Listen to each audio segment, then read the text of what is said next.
108টা সিটে তারা বোধহয় 5টা না 4টে পেয়েছে, 4টে পেয়েছে, ভেবে দেখুন। শুভেন্দু, আচ্ছা শুভেন্দু পরে বলেছে, একটু আগে বলছিলেন আপনাদের একজন, কই আমরা তো দাঁড়াইনি। মিথ্যেবাদী শুভেন্দু, একটার পর একটা দেখবেন বিশেষণ যোগ করতে করতে আপনারাই যাবেন। মিথ্যেবাদী শুভেন্দু কেন? যদি না লড়ে সুপ্রিম কোর্টে গেল কে?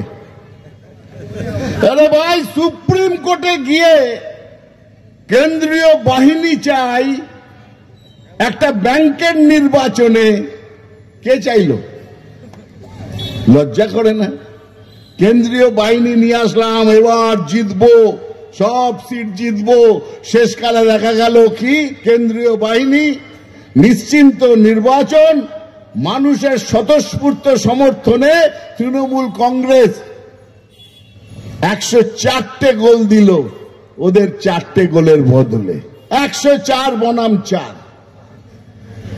সেই রাগ, সেই লজ্জা, তার থেকেই পরের দিন এসে পাগলের মতন অনেক কথা বলে গেলেন। মুখে বলছেন আমি কুৎসা করব না, সেদিনকার কথায় বলছেন আপনার মতন আমি ছোট লোক নই। শুভেন্দু বাবু, খুব ভালো লাগলো শুনে, নিজের সেলফ নিজেকেই প্রশংসা করছেন।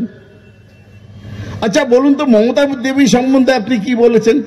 মমতা বন্দ্যোপাধ্যায় সম্বন্ধে গত 3 বছরে আপনারা সাক্ষী আছেন, মায়েরা সাক্ষী আছেন। আগে বলেছেন মমতা বন্দ্যোপাধ্যায় আমার প্রকৃত মা, যখন তৃণমূল কংগ্রেসে ছিলেন, যখন একটার পর একটা মিনিস্ট্রি মমতা বন্দ্যোপাধ্যায় দিচ্ছেন, আমার প্রকৃত মা, গর্ভধারিণী মা, শুধু জন্ম দিয়েছেন আমাকে, শুভেন্দুকে শুভেন্দু করেছে, আমার চেতনার জন্ম দিয়েছেন, তিনি হচ্ছেন মমতাময়ী মমতা বন্দ্যোপাধ্যায়, তিনি আমার প্রকৃত মা। কে বলেছেন? শুভেন্দু অধিকারী। সেইখান থেকে নেমে এসে মমতা বিবি, তাকে অকথ্য ভাষায় গালাগালি করা, অপমান করা। শুভেন্দু বাবু বলছেন আমি ছোট লোক নই। মায়েরা বলবেন মাকে গালাগালি দেয় কে? কত বড়! আপনি ছোট লোক নন, আপনি নিকৃষ্ট লোক।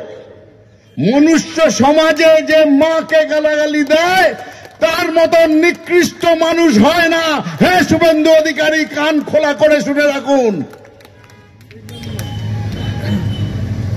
সাইকেল মিস্ত্রি, আমি বলবো আপনার গর্বের কথা যে আপনি সাইকেল মিস্ত্রি। পরের নির্বাচনে আপনি গিয়ে বলবেন যে আমি সেই সাইকেল মিস্ত্রি এসছি, গর্বের সঙ্গে। সাইকেল মিস্ত্রি, ডিগনিটি অফ লেবার যদি সত্যি হয় আমার গর্ব হচ্ছে। গদ্দার নয়, বিশ্বাসঘাতক নয়, মিথ্যেবাদী নয়। আপনাকে সারা বাংলা জানে বিশ্বাসঘাতক, মির্জাফর হিসেবে।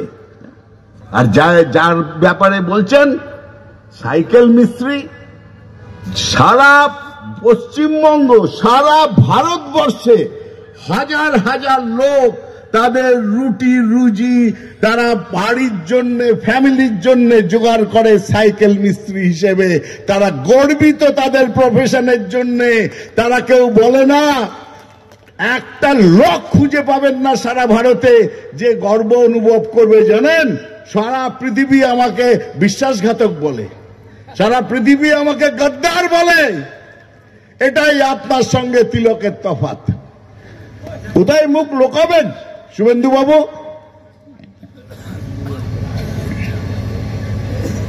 শিশির বাবুর সম্মান নিয়ে কথা বলেছেন, বলেছেন 87 বছরের আমার বৃদ্ধ পিতামহকে আপনি টেনে এনেছেন। উনি তো রাজনীতিতে আছেন, রাজনৈতিক বক্তব্যে তার পিতাকে টানলে অসুবিধা কি আছে? অসুবিধাটা কি আছে? আপনি যখন বয়সের কথা কেন বলছেন? আপনি মমতা বন্দ্যোপাধ্যায়ের ফ্যামিলির সকলকে টেনে আনছেন।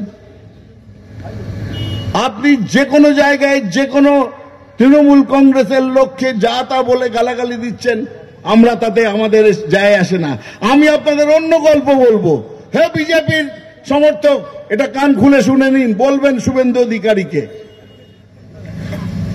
সময়টা 2009, বললেন না আমার বাবাকে আমি শোধ নেব, আমার বাবাকে অপমান। 2009 শুনে নিন মনে করে, ভালো করে কান খুলে।